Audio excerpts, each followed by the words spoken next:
na Dimos.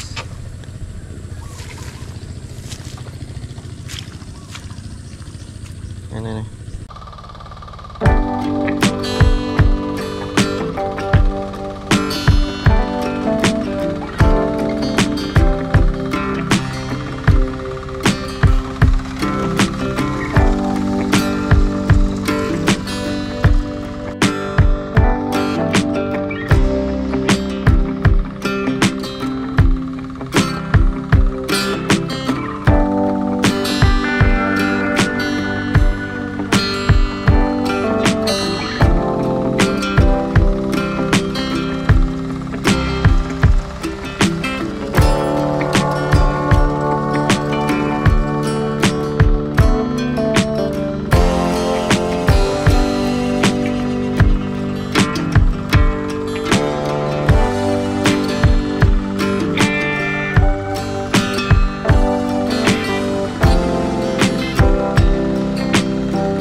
So yun, ayun na pala yung baon na pinilitan ko ng kanyang tiyan, at saka yung transmission na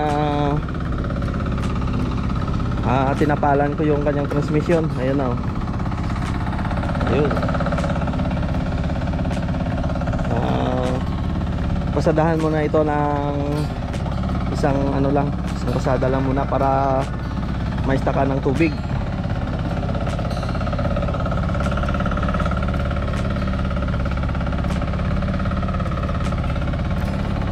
Kali ito, natapos na itong ararohin. Ito, baon na naman.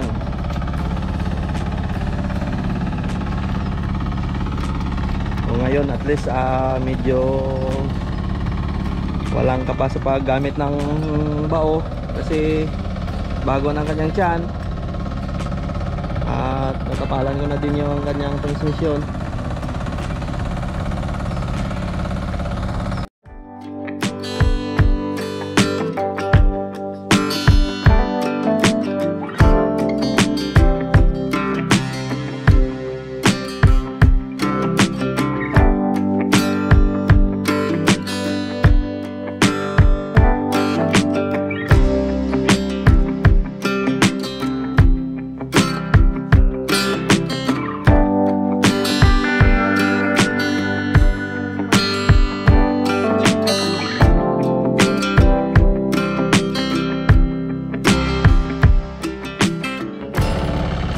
Ayan, medyo okay naman yung ating gawa.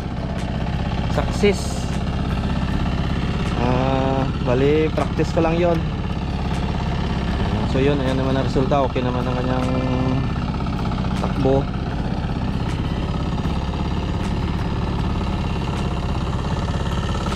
Bali, medyo nakatipid sa labor at maintenance. Kasi pag ipagawa ko yon sa talyer, 5,000 ang singilan nila doon. So yun, binilhan ko na lang ng kalahati ng plansa, standard na number 40 ng kapal. So yun, okay naman. Hindi naman siya gaanong mabigat.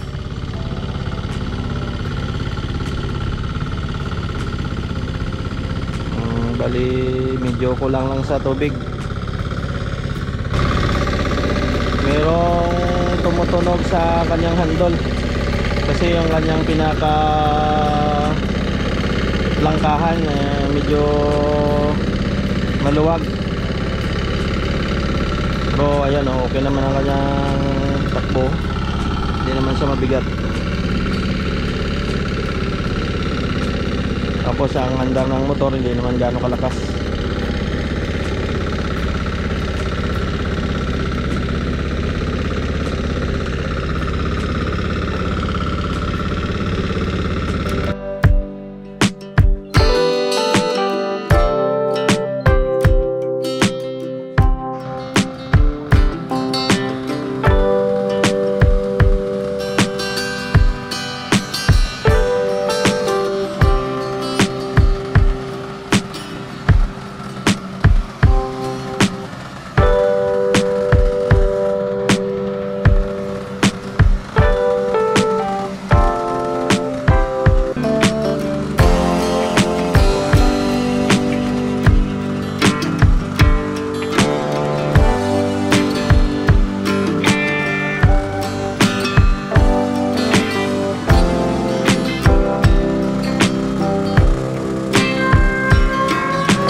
Ayan, bali dito banda tapos na. Lalabayin na lang ito. Dito naman sa kabila. So medyo kulang sa tubig dito sa kabila. Bali doon sa taas at patubigan na lang to mula doon sa itaas na kahon. So yun lang ang ginamit, hindi na ito na pinabaul ulit kasi medyo kulang sa tubig. Mas maganda na suyurin na lang para pantay ang lupa.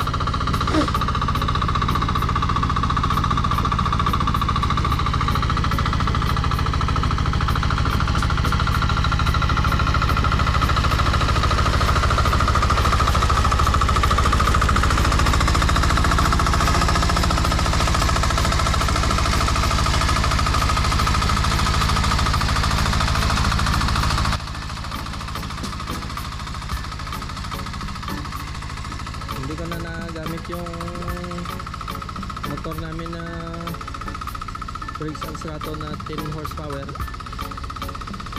kasi hindi naman ganong busy ang pagtatrabaho nila dito, kaya yung diesel na lang ginamit. Bali yung bao pala na makikita nyo doon, ayun yung pinalitan ko ng kanyang bandang ilalim na kanyang tiyan, tapos yung kanyang transmission yun pala ang pinapalan ko, pinapalan ko din yun. Bali hindi na yun gagamitin dito.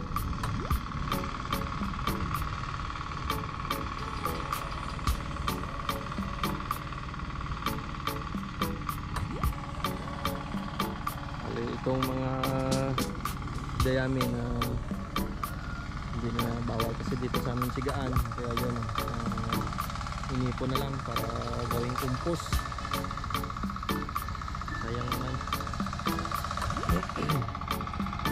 Bali yung iba dito sa paligid, bali nakapagtanim na, direct seeding kung baga tawagin.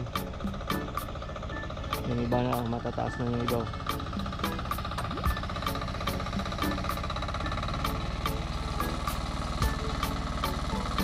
Bali pinapahuli namin dito kasi pag nauna ka dito maraming dumadaan na harvester, lalong lumalalim. Ayun ang pinahuli namin dito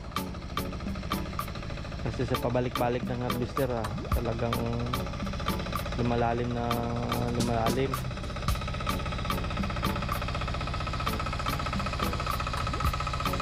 Bali ito dalawang traffic na hindi ko to hinarvester para hindi siya lalong lumalim.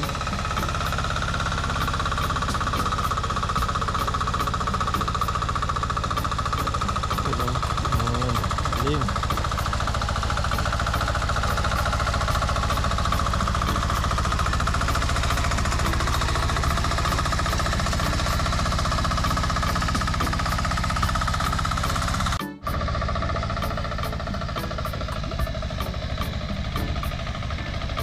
Ayun, lalim. Bandang gilid.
sinasabi ko na laging dinadaanan ng harvester, oh. Kasi dati yung karaang crop, ginawa nila ditong ano, kalsada ng harvester papunta doon sa gitna. Ayun, ito malalim ng malalim. Kawawa ang operator.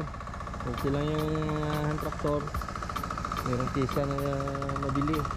Ayun, yung kawawa ang gumagawa, ang nag-ooperate ng mga hand tractor.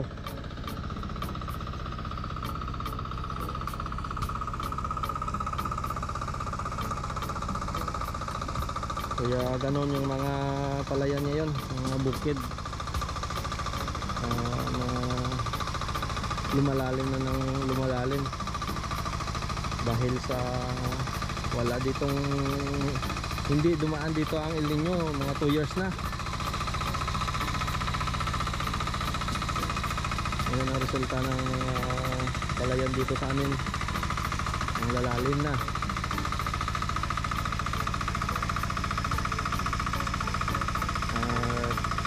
Isa pa sa siguro sa harvester, tapos yung iba nagsustelyo pa, yun yung malim ng lumalim.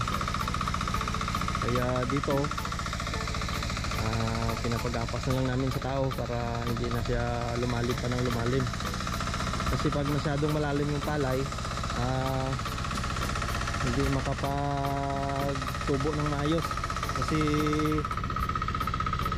masyado na siyang malalim, mabilis siyang matumba pag kung may bunga na. Kunting hangin, tumba agad. So yun ang resulta, tumba ang mga palay kapag humangin, masyadong malalim.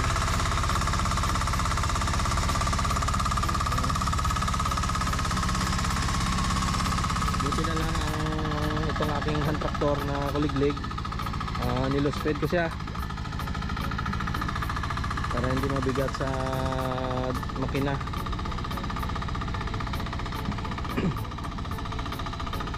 Tapos yung gulong o arwel, medyo malapad siya, mga 4 inches ang kanyang nilaba sa mga standard ngayon na ginagawa.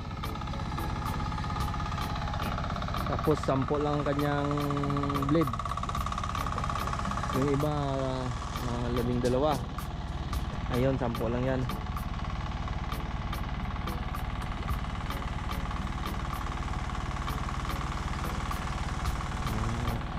Dadaanan mo na ito, susuyurin mo na ito lahat bago patagin na ng labay. So ayun, natapos na, napatag na, tapos na kanala na din. Yan, bali kahapon marami pa tong mga damo-damo. Ngayon ayun, finish na. So yun, hanggang dito na lang, at maraming salamat sa inyong panonood. See you sa mga susunod ko na video. Bye bye.